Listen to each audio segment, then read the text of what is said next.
Welcome to Let the Quran Speak. I'm Aisha, your host. The Panama Papers have exposed hypocrisy at high levels. While government leaders encourage the average citizen to pay their taxes, the Panama Papers show that some such leaders have been using offshore tax havens to hide their income and avoid taxes at home. What religious lessons can we derive from these revelations? Joining me to discuss the moral, ethical, and religious dimensions of this leak is Dr. Shabir Ally. Welcome to the show, Dr. Shabir. Pleasure to be on. So we've heard a lot about the Panama Papers, but if you can you explain it to us a little bit more in simpler terms? Yeah, the Panama Papers are so called because they're a large cache of leaked documents from a law firm in Panama that service clients internationally. The papers were leaked to a German newspaper about a year ago, but there were so many documents that one paper could not decipher all of them, but hired a consortium of journalists internationally to go through all of these documents. And only in April this year did these documents now come to public attention.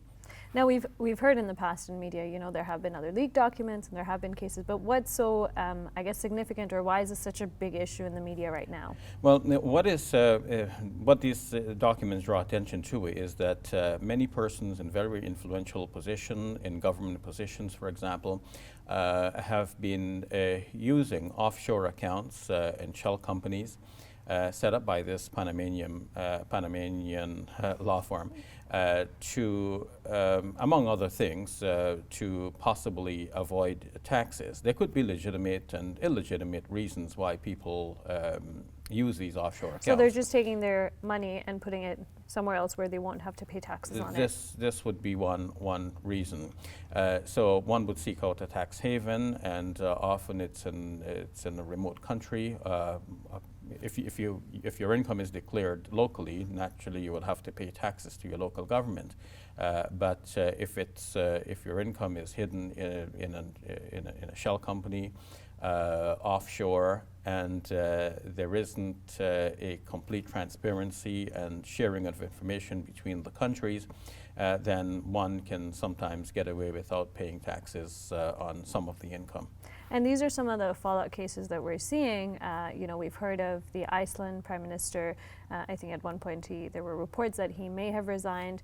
The UK Prime Minister's father has also been named in some of these documents. So what's your, perspective on all of the cases that are coming out as a result of this?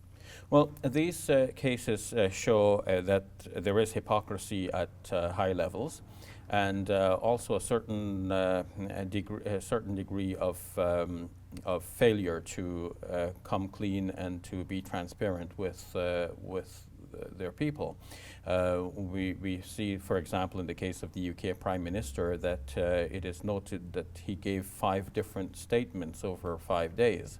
Until in the last statement, in each statement he would admit a little bit more than before, until finally he admitted that he has been benefiting from these offshore accounts.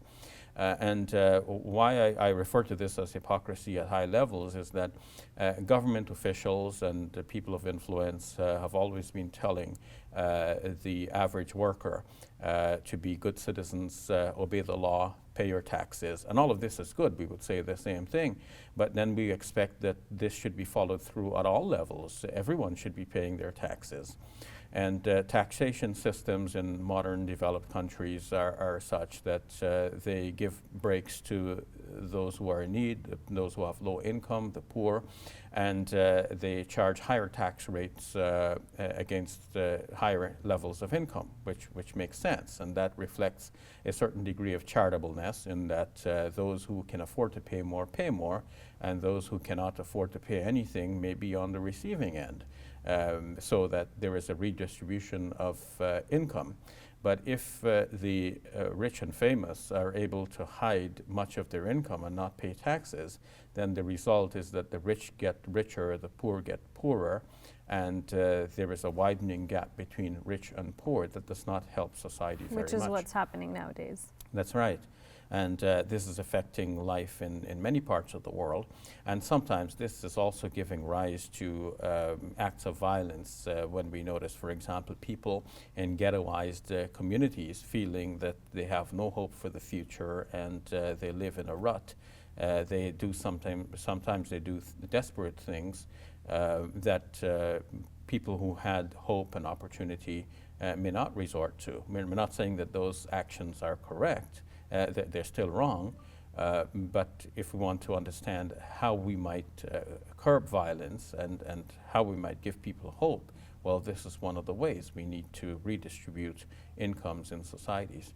Now, are there any, I guess you kind of already mentioned this, but are there any moral and ethical dimensions when it comes to understanding tax havens and being able to use them? Yes, definitely. We've already started speaking about this in a way, in that if people hide their income, then this is a moral problem. In that, instead of being charitable as everyone is expected to be in a decent society, some people are hiding their wealth. You know, if you have so much that you're already living a very luxurious lifestyle, and you have money not stashed under the mattress because you might need it tomorrow, but you're now stashing it in an offshore account somewhere, then one of the problems is economic, in that you are keeping money out of circulation and not allowing the economy to grow, as opposed to, for example, reinvesting that money so that if you set up a business, for example, you will hire people, more people will earn an income. So this is a way of redistributing income within the society and developing the economy, and more people benefit from that. But if the money is just sitting in an offshore account, you're just earning interest on it, then you alone benefit and the society does not benefit. So that's the economic fallout. And it is noted that in sub-Saharan Africa, this is one of the reasons that the economy is kept stagnant, because of people having money but keeping them in offshore accounts. And so this is kind of a normal thing now that we're talking about, right? Like, I mean, normal in that it's happening.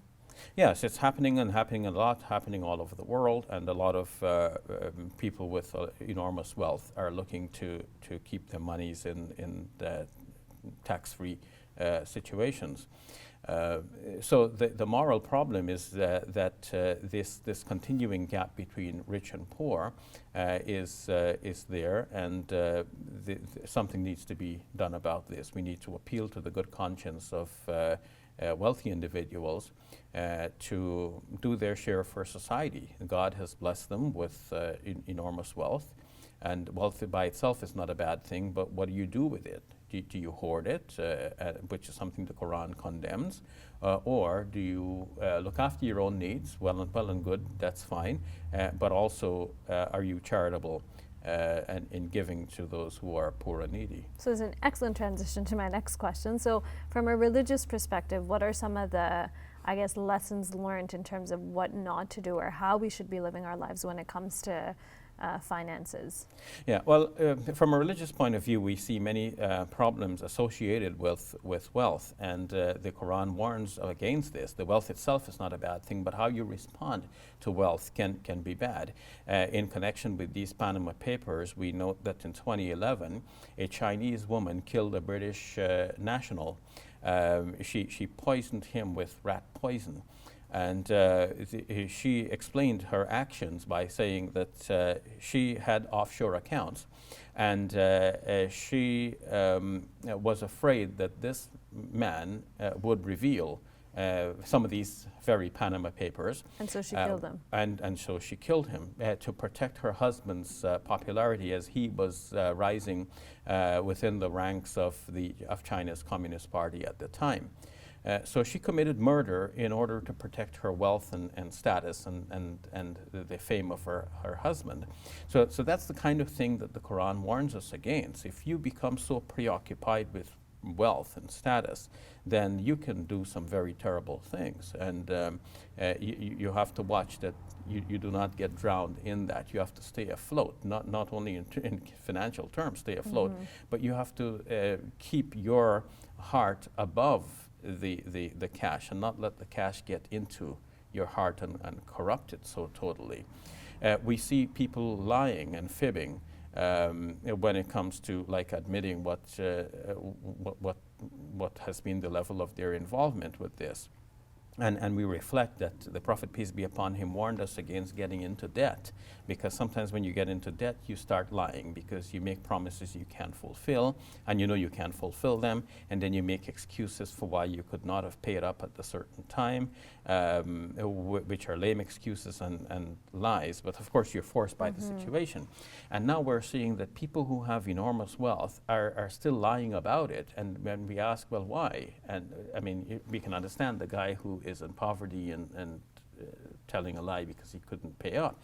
But what about the person who has so much money and yet they're telling lies about their money? Like, what forces them into this? The only thing we can say is that preoccupation with the money, that close attachment to it and not wanting to lose it. It's what we call greed.